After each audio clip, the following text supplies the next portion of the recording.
अगर आपके भी मन में अक्सर बुरे विचार आते हैं, गंदे और अश्लील विचार चलते रहते हैं, तो आपको यह बौद्ध कहानी जरूर सुनी चाहिए।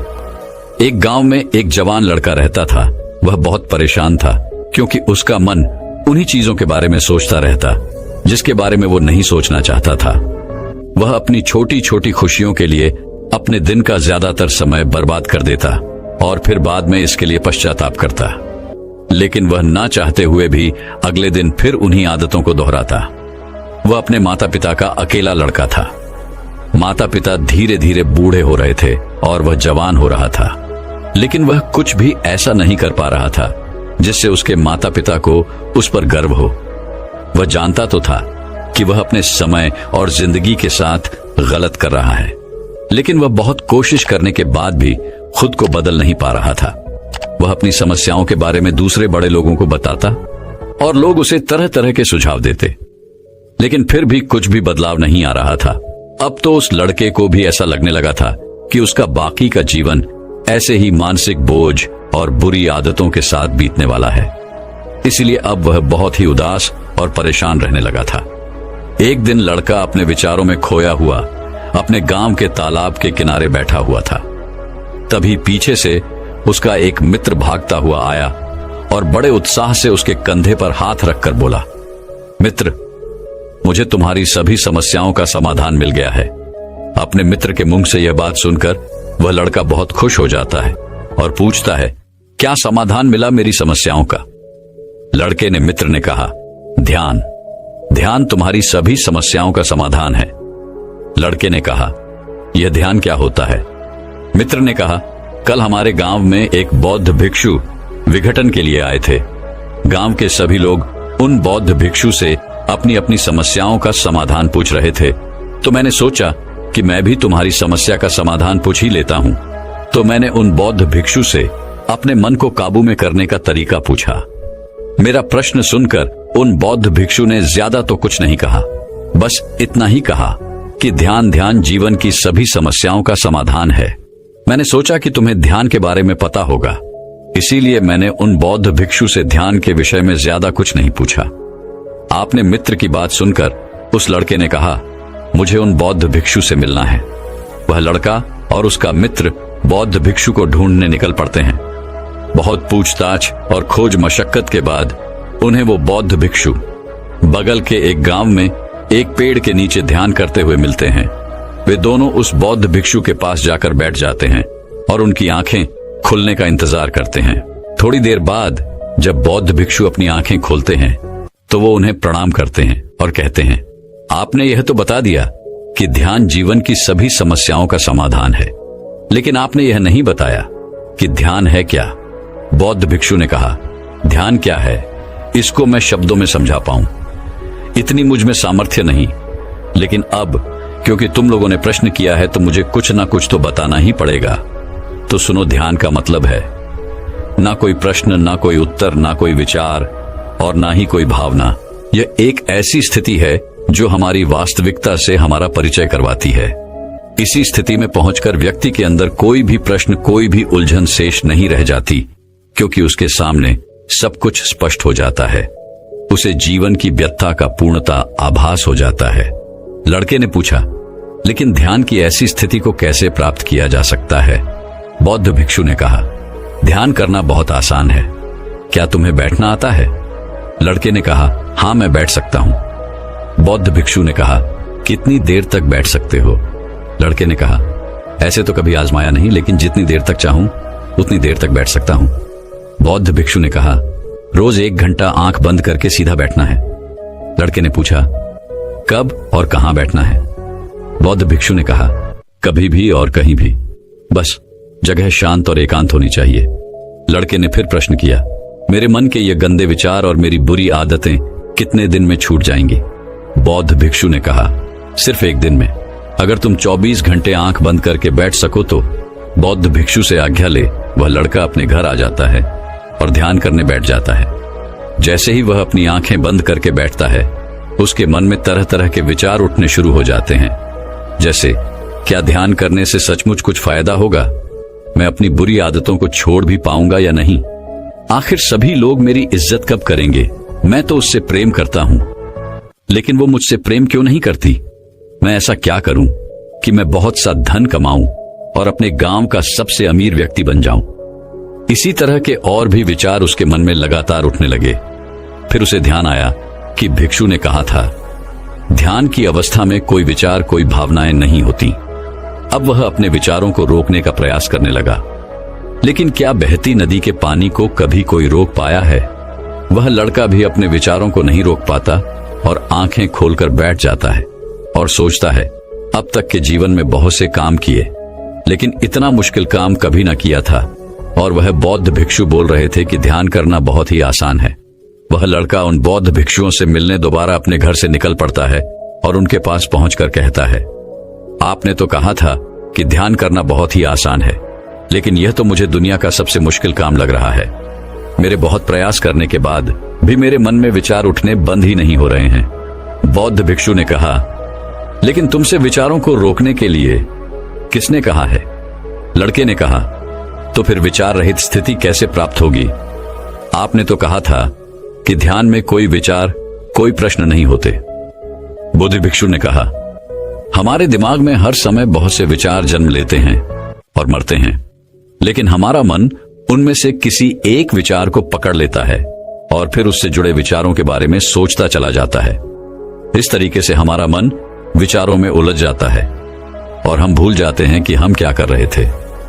जब तुम ध्यान करने बैठोगे तो तुम्हारे दिमाग में भी बहुत से विचार उठेंगे और खत्म हो जाएंगे, लेकिन तुम्हें किसी भी विचार का चुनाव नहीं करना, बस उन्हें देखना है।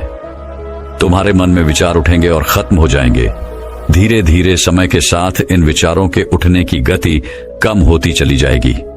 बौद्ध भिक्षुओं के मुंह से यह सारी बातें सुनकर वह लड़का अपने घर वापस आ जाता है और दोबारा ध्यान करने के लिए बैठ जाता है।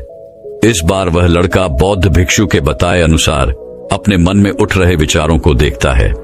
वह कुछ देर तक तो विचारों को साक्षी भाव से देख पाता है, लेकिन फिर उसके मन में ऐसी विचार उठते हैं जिनके बारे में सोचने से वह खुद को रोक नहीं पाता और वह गहरे विचारों में खो जाता है।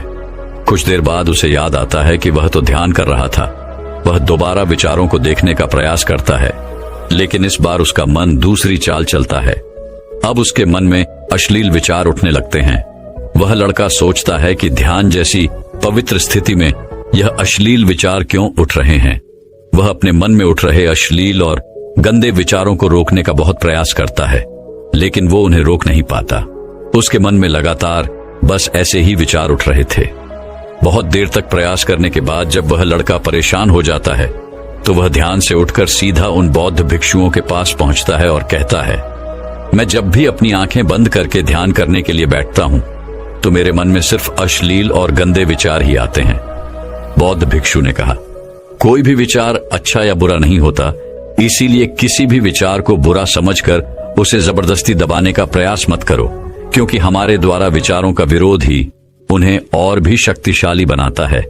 इसीलिए किसी भी विचार का दमन करने का प्रयास मत करो, क्योंकि इस मन की प्रकृति ही ऐसी है कि हम इसे जिस चीज के बारे में सोचने से रोकते हैं, ये उसी चीज के बारे में सबसे ज्यादा सोचता है। इसलिए तुम्हारा विचारों को रोकने का प्रयास व्यर्थ है, और जिन विचारों को तुम गंदे व अश्लील विचार कह रहे हो, वह विचार भी तुम्हारे जीवन का एक हिस्सा है। इंसानी जीवन को आगे बढ़ाने के लिए इन विचारों का उठना भी जरूरी है। एक बात हमेशा याद रखना कि जीवन में हम जिस भी चीज का अस्वीकार करते हैं, हमारा मन उसी चीज में सबसे ज्यादा रस देने लगता है। इसीलिए जीवन की किसी भी सच्चाई को नजरअंदाज करने का प्रयास मत करो। हर चीज को स्वीकारो, तभी तुम उससे मुक्त हो पाओगे। लेकिन इसका मतलब यह नहीं कि तुम हर समय काम वासना के विचारों में ही डूबे रहो। तुम्हें यह समझना होगा कि काम वासना हमारे जीवन का एक छोटा सा हिस्सा मात्र है, पूरा जीवन नहीं। तो जीवन के इस पहलू को भी स्वीकारो और आगे बढ़ो, क्योंकि इस जीवन में इसके आगे भी बहुत कुछ जानने के लिए है। लड़के ने कहा, लेकिन हमारा मन हमारे साथ इतनी चालें क्यों चलता है? क्या हमारा मन ही हमारा शत्रु है? भिक्षु ने कहा, नहीं, मन हमारा शत्रु नहीं है। ये तो बस उन्हीं चीजों को अनुभव करना चाहता है जिसमें इसे आराम मिले, आनंद आए। इसीलिए जब हम कोई ऐसा काम करते हैं जिसमें शुरू में ही मन को आनंद नहीं मिलता, तो हमारा मन उस काम का विरोध करता है। बौद्ध भिक्षु ने आगे कहा, अगर तुम अपने मन से बुरे विचारों को खत्म करना चाहते हो तो अपनी आदतों को बदलो। आदतों को तुम केवल तभी बदल सकते हो जब तुम्हारा मन तुम्हारे काबू में होगा, और तुम्हारा मन तुम्हारे काबू में तभी आएगा जब तुम खुद को जानोगे, जब तुम स्वयं अनुभव करोगे, जब तुम ध्यान का अनुभव करोगे। इतना कहकर बौद्ध भिक्षु खड़े हो गए और एक हल्की सी मुस्कान के साथ उस लड़के के सिर पर अपना हाथ रख दिया। इसके बाद उन्होंने अपना भिक्षा पात्र उठाया और वहां से चले गए। वह लड़का उन बौद्ध भिक्षुओं को जाता हुआ देखता रहा, लेकिन अब वह बहुत खुश था क्योंकि उसे अपनी समस्याओं का समाधान मिल चुका था। ध्यान के रूप में वह समझ गया था कि उसे हर रोज ध्यान के लिए बैठना है और उसे अपने आते जाते विचारों को देखना है, लेकिन किसी भी विचार को पकड़ना नहीं है। समय के साथ वह विचार खुद ही गायब होते चले जाएंगे। साथ ही वह यह भी समझ गया था कि कोई भी विचार अच्छा या बुरा नहीं होता, विचार सिर्फ एक विचार होता है, इसीलिए विचारों का विरोध करना भी व्यर्थ है। तो दर्शकों, चलिए अब अश्लील विचारों को काबू में करने के ऊपर गौतम बुद्ध की एक और कहानी की शुरुआत करते हैं। हमारा मन इस दुनिया का सबसे पावरफुल हथियार है, लेकिन हम इसे ठीक तरीके से इसका उपयोग नहीं कर पाते हैं। साधारण सी बात है, हम अपने मन में जिस तरह के बीज बोएंगे हमें आउटपुट भी ठीक उसके अनुरूप ही मिलेगा, लेकिन हम उस मन में ठीक तरह से बीज बो ही नहीं पाते। अगर आपके मन में भी हमेशा नकारात्मक, बुरे और अश्लील विचार आते रहते हैं और आप इस तरह सोचते रहते हैं जिसे आपको नहीं सोचना चाहिए, तो भगवान बुद्ध से समझिए कि कैसे आप इसे बिल्कुल समाप्त कर सकते हैं। एक बार भगवान बुद्ध एक प्रवचन सभा में प्रवचन दे रहे थे। उनके समक्ष बहुत से उनके शिष्य बैठे थे। इस बीच कुछ नए शिष्य थे। उनका मन बहुत ज्यादा दूसरे स्थितियों में रस ले रहा था। उनका मन अभी भी बहुत ज्यादा शक्तिशाली था और ये कोई नई बात नहीं है। मनुष्य का मन अक्सर ऐसी गलतियां करता रहता है। मन उस चीज में हमेशा आनंद देखता है, तलाश करता है। यहाँ एक समझने वाली बात यह है कि मन इतना भी शक्तिशाली हो सकता है जो बुद्ध जैसे महान शख्स के सामने बैठने के बावजूद भी उसे अनदेखा कर दे। लेकिन भगवान बुद्ध की उपस्थिति भी इतनी कमजोर नहीं है कि बुद्ध के समीप बैठे लोगों के मन को चोट ना पहुंचा सके। बुद्ध की बातों में इतनी जादू थी कि बुरे से बुरे लोग भी, चाहे कितना भी भटका हुआ मन क्यों ना हो, सभी शांत हो जाते थे। भगवान बुद्ध के शब्द एक बार किसी के कान में चले जाते तो उसका रूपांतरण निश्चित है। सभा में बैठे उन नए नए भिक्षुओं का मन प्रयास तो करता कि उन्हें बुद्ध की उपस्थिति से वंचित रखा जा सके, परंतु बुद्ध की उपस्थिति ऐसा होने नहीं देती। गौतम बुद्ध बोलते बोलते अचानक चुप हो जाते और ये सबके मन को स्ट्राइक करती है कि बुद्ध बोलते बोलते अचानक क्यों चुप हो गए। सभी लोगों का मन दूसरे जगह से हटकर बुद्ध के मौन होने में केंद्रित हो जाता है। फिर बुद्ध मुस्कुराते हैं और बोलते हैं, मेरे प्रिय भिक्षुओं, ये हमारा जीवन बहुत कीमती है। इसकी कीमत हमें तभी समझ में आती है जब ये हमारे पास कम समय के लिए बचता है। इसीलिए तुम्हारे मन में जो भी प्रश्न है, चाहे जैसे भी प्रश्न हो, अब भी पूछ लो। क्या पता कल ये पूछने का मौका न मिले। उसी वक्त एक नया बौद्ध भिक्षु खड़ा होकर उनसे पूछता है कि हे तथागत, मेरे मन में एक प्रश्न है, लेकिन मुझे समझ में नहीं आ रहा है कि मैं आपसे कैसे पूछूं। भगवान बुद्ध बोले, तुम्हारे मन में जो भी प्रश्न है, चाहे जैसा भी प्रश्न है, निश्चित ही पूछो। भिक्षु कहता है, हे बुद्ध, मैं सोचता था कि भिक्षु बनने के बाद मेरे मन में सभी बुरे और अश्लील विचार खत्म हो जाएंगे, परंतु ऐसा नहीं हुआ। मेरे मन में अभी भी बुरे विचार आते हैं। जितने भी अश्लील विचार है, जितनी भी कामुकता है, उसमें अभी भी मेरा मन उलझा हुआ है। मेरा मन बार बार ऐसे विचारों की तरफ जाता है। फिर भगवान बुद्ध बोले, यदि तुम्हारा मन अभी भी अश्लील तावों में भटक रहा है और तुम्हें यह लगता है कि यह सब कुछ सही है, तो मैं तुम्हें नहीं रोकूंगा, क्योंकि मेरा उद्देश्य तुम्हें बांधना नहीं, मुक्त करना है। कोई व्यक्ति या मनुष्य भिक्षु तभी बनता है जब वह हर चीज की निरर्थकता को देख लेता है। वह देख लेता है कि काम वासना, लालच, अहंकार ये ऐसे प्यासे कुएं हैं जो कभी भी नहीं भरते। वह ये भी जान लेता है कि सभी लोग इन कुओं को भरने में लगे हुए हैं, परंतु आज तक इन कुओं को कोई भी नहीं भर पाया। जब किसी व्यक्ति को यह लगता है कि कोई भी चीज इस जीवन को पूरा नहीं कर सकती, तब वह सब कुछ त्यागने लगता है और वह भिक्षु बनने का रास्ता भी चुन लेता है। फिर भिक्षु दोबारा बुद्ध से पूछते हैं, परंतु हे बुद्ध, यह अश्लील विचार हमारे मन में आते क्यों हैं? तब बुद्ध बोले कि बुरे विचार उन सभी बीजों का फल है जिन्हें हम जाने अनजाने में बो रहे हैं। गौतम बुद्ध के द्वारा बताए गए इन बातों को इस तरह समझिए। हमारे मन में बुरे विचार पैदा होने के लिए सबसे पहले जानकारी आती है, उससे विश्वास बनता है, फिर विश्वास से हमारे विचार की उत्पत्ति होती है और फिर यह व्यवहार में परिवर्तन हो जाता है। वह भिक्षु फिर पूछते हैं, बुद्ध अब हमें क्या करना चाहिए? तथागत बोले कि सबसे पहले उन बीजों को बोना बंद कर दो जो कड़वा फल लेता है। फिर बुद्ध कहते हैं, हर काम को हंसी के साथ करो। यह हंसी का मतलब यह नहीं होता कि हर काम को उल्टे सीधे तरीके से करो। इसका मतलब यह होता है कि हर काम को करने से पहले उसका परिणाम क्या होगा यह जानो। क्या वह काम करने से आपको क्षणिक आनंद मिलता है या क्षणिक लाभ मिलता है, तो यह काम का कोई अर्थ नहीं है। जिस प्रकार अश्लील विचारों से हमें थोड़ी देर के लिए आनंद मिलता है और बाद में हम अपने आप को कोसते हैं, यह क्षणिक लाभ के गिनती में आते हैं। कोई भी काम करो तो अपने आप से पूछो कि वह काम हम क्यों कर रहे हैं, उससे हमें क्या लाभ होगा, क्योंकि हम अपने जीवन में बहुत से ऐसे काम जाने अनजाने में करते हैं जिसका कोई अर्थ नहीं निकलता।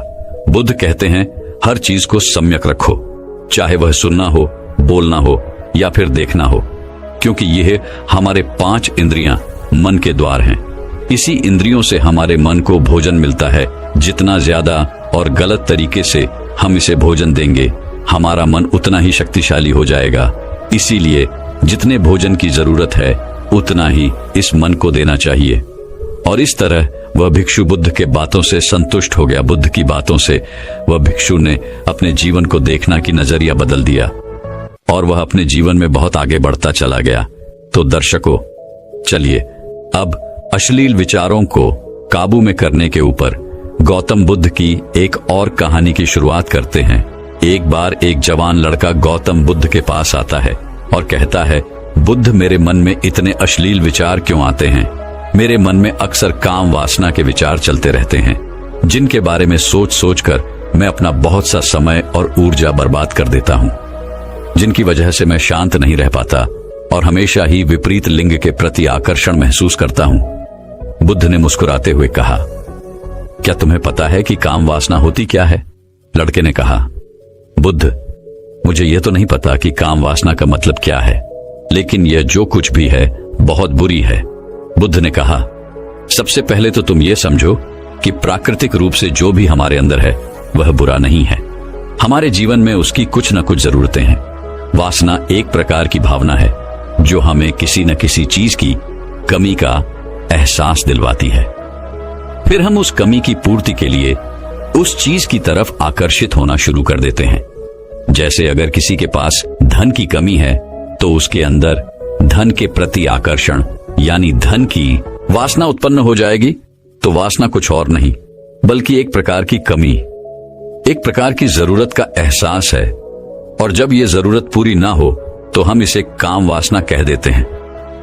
लड़के ने कहा, बुद्ध, ये तो समझ में आ गया कि काम वासना का मतलब क्या है, लेकिन ये हमारे अंदर आती कहां से है?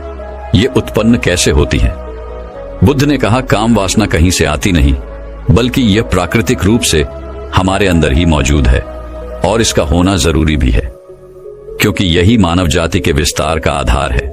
लड़के ने कहा, बुद्ध, जब काम वासना प्राकृतिक रूप से हमारे अंदर मौजूद है तब फिर लोग काम वासना को गलत क्यों बोलते हैं? बुद्ध ने कहा, यह एक बहुत बड़ी समस्या है कि लोगों ने काम वासना को गलत नजरिए से देखना शुरू कर दिया है, इसे दबाने की कोशिश करना शुरू कर दिया है। काम वासना का होना गलत नहीं है बल्कि काम वासना का बेलगाम होना गलत है। केवल उसी के बारे में हमेशा सोचना, केवल उसी के लिए जीना, केवल उसी को अपने जीवन का लक्ष्य बना लेना गलत है। बुद्ध ने उस लड़के से पूछा, तुम्हें क्या लगता है, क्या जानवरों में भी काम वासना होती है? लड़के ने कहा, हाँ बुद्ध, जरूर होती है, क्योंकि आखिर जानवरों को भी तो अपनी पीढ़ी आगे बढ़ानी है। बुद्ध ने कहा, फिर हम जानवरों की काम वासना को गलत क्यों नहीं कहते? लड़के ने कहा, पता नहीं बुद्ध, आप ही बताइए। बुद्ध ने कहा, क्योंकि जानवर अपनी काम वासना का उपयोग सिर्फ संतान उत्पन्न करने के लिए करते हैं, उसे खुशी प्राप्त करने के लिए नहीं और ना ही सुख भोगने के इरादे से, क्योंकि जानवरों को प्रकृति ने इतनी सोचने समझने की क्षमता नहीं दी कि वो अपनी काम वासना को अपने क्षणिक सुख का आधार बना सके, जबकि हम इंसान अपनी सोचने समझने की क्षमता का उपयोग करके प्रकृति में पाई जाने वाली हर चीज का अपने सुख और आनंद के लिए उपयोग करने का प्रयास करते हैं। हम इंसानों ने काम वासना के साथ भी यही किया है, इसे अपने आनंद और भोग का आधार बना लिया है। जिस भावना को प्रकृति ने मानव जाति का अस्तित्व बनाए रखने के लिए हमारे अंदर डाला था, उसे हमने जीवन का सर्वोपरि लक्ष्य बना रखा है, और इंसानी काम वासना का ये बेलगाम होना ही उसके गलत होने का कारण है। लड़के ने कहा, बुद्ध, लेकिन यह काम वासना हावी होती क्यों है? इसके बेलगाम होने का कारण क्या है? बुद्ध ने कहा, काम वासना के बेलगाम होने के 4 बड़े कारण हैं, जिसमें से पहला कारण है जीवन में किसी बड़े उद्देश्य का ना होना। बुद्ध ने उस लड़के से पूछा, क्या जब तुम किसी काम में व्यस्त होते हो तब भी तुम्हारे दिमाग में अश्लील विचार आते हैं? लड़के ने कहा, नहीं बुद्ध, जब मैं व्यस्त होता हूं तो मेरे दिमाग में अश्लील विचार नहीं आते। बुद्ध ने कहा, हमारा दिमाग एक बार में सिर्फ एक चीज के बारे में ही सोच सकता है, इसलिए जब हमारे दिमाग में कोई दूसरे विचार चल रहे होंगे तो असली विचार आ ही नहीं सकती। अगर हमारे जीवन में कोई बड़ा और स्पष्ट लक्ष्य है और अगर हम उस लक्ष्य के प्रति पूरी तरीके से समर्पित हैं, तो हमारे पास कभी इतना समय ही नहीं होगा कि ये फालतू विचार हमारे मन में घर कर सके। और अगर ऐसे विचार उठते भी हैं तो हमारे मजबूत लक्ष्य के विचार इन्हें आसानी से हमारे मन से भी निकाल देंगे। लेकिन असल समस्या यह है कि अधिकतर लोगों के पास एक मजबूत और स्पष्ट लक्ष्य की कमी है। बुद्ध ने कहा, काम वासना के बेलगाम होने का दूसरा कारण है समाज के द्वारा इसे गलत बताकर दबाए जाने की कोशिश करना। लोगों के एक बड़े तबके ने काम मुक्ता को हमेशा ही सबकी नजर से देखा है, और इसका सबसे बड़ा कारण है कि हमने अपने यौन अंगों को शरीर के बाकी अंगों की तरह शिकार नहीं किया, जबकि हमारे यौन अंग भी हमारे बाकी अंगों जैसे हाथ, पैर, मुंह आदि के समान ही बस एक अंग है जो अपना काम करते हैं, जिसके लिए प्रकृति ने उन्हें बनाया है। लेकिन हमने इन अंगों को कुछ ज्यादा ही रहस्यमय बना दिया है, और जब कोई चीज रहस्यमय बन जाती है तो उसके प्रति लोगों की एक अलग ही रुचि जागृत हो जाती है, जिसकी वजह से लोग जाने अनजाने में काम वासना के प्रति आकर्षण महसूस करते हैं। बुद्ध ने आगे कहा, जब किसी विचार को दबाने का, उसका दमन करने का प्रयास किया जाता है, तब वही विचार और मजबूती के साथ उभर कर आता है, और यही काम वासना के विचारों के साथ भी किया जा रहा है। बुद्ध ने कहा, अगर मैं तुमसे कहूं कि आम के बारे में मत सोचना, तो तुम्हारे मन में पहला चित्र किस चीज का आया? लड़के ने कहा, बुद्ध, मेरे मन में पहला चित्र आम का ही आया। बुद्ध ने कहा, इसी प्रकार जब हम अश्लील विचारों को जबरदस्ती रोकने का प्रयास करते हैं तो वो और मजबूती के साथ हमारे अंदर उठते हैं। इसलिए कभी भी विचारों को दबाने की कोशिश न करें। लड़के ने कहा, हां बुद्ध, ये तो मैंने भी महसूस किया है। बुद्ध ने कहा, इंसानों में कामुकता के हावी होने का तीसरा कारण है हमारा अपने विचारों के प्रति जागरूक ना होना। हमारे मन में कैसे विचार चल रहे हैं, हम इस पर कभी ध्यान ही नहीं देते। हमारे मन में उठने वाले विचारों के बारे में यह अनोखी बात यह है कि जब हम किसी एक चीज के बारे में विचार करते हैं तो हमारा मन उसी से संबंधित और ही विचार हमारे सामने रखना शुरू कर देता है, और फिर ऐसे ही हमारे मन में विचारों की एक श्रृंखला बन जाती है जिस पर हम उलझ कर रह जाते हैं। एक ऐसा ही होता है अश्लील विचारों के साथ। हमने एक बार किसी को देखकर अपने मन में एक अश्लील विचार पैदा किया, फिर हमारा मन अपने आप ही इन विचारों की श्रृंखला बना देता है, जिनके बारे में सोच सोच कर हम अपनी बहुत सी ऊर्जा और समय बर्बाद कर देते हैं। इसलिए पूरी जागरूकता के साथ अपने अंदर उठने वाले विचारों पर ध्यान देना जरूरी है। बुद्ध ने कहा, अश्लील विचारों के हावी होने का चौथा कारण है बुरी सोच और अश्लील विचारों वाले लोगों की संगति करना हो। कई बार ऐसा होता है कि काम वासना हमारे अंदर नहीं होती, लेकिन कुछ अश्लील लोगों के साथ रहने की वजह से यह हमारे अंदर हावी हो जाती है। लड़के ने कहा, हां बुद्ध, ये बात तो मैंने खुद महसूस की है। बुद्ध ने कहा, इसीलिए बुरे विचार वालों और अश्लील लोगों से दूरी बनाकर रखनी चाहिए। लड़के ने कहा, बुद्ध, यह तो समझ में आ गया कि कामुकता हावी कैसे होती है, लेकिन इसे हावी होने से रोका कैसे जा सकता है। बुद्ध ने कहा, सबसे पहले तो तुम यह समझो कि काम वासना की ऊर्जा को रोका नहीं जा सकता, इसे सिर्फ रूपांतरित किया जा सकता है। और इस ऊर्जा को रूपांतरित करने के दो तरीके हैं, पहला है प्रेम और दूसरा है ध्यान। जब हम सच्चे प्रेम में होते हैं तो हमारे अंदर के कामुकता की ऊर्जा हमारी खुशी और हमारे आनंद में परिवर्तित हो जाती है। लेकिन ज्यादातर लोग शारीरिक आकर्षण को ही प्रेम मानते हैं, जो कि ऊर्जा को व्यर्थ करता है। रूपांतरण नहीं, काम वासना की ऊर्जा को शरीर के अंदर ही रूपांतरित करने का सबसे सफल तरीका है ध्यान के माध्यम से आप अपने अंदर स्थित आनंद के उस केंद्र में स्थापित हो जाते हैं जिसके सामने दुनिया का हर भोग विलास फीका लगने लगता है।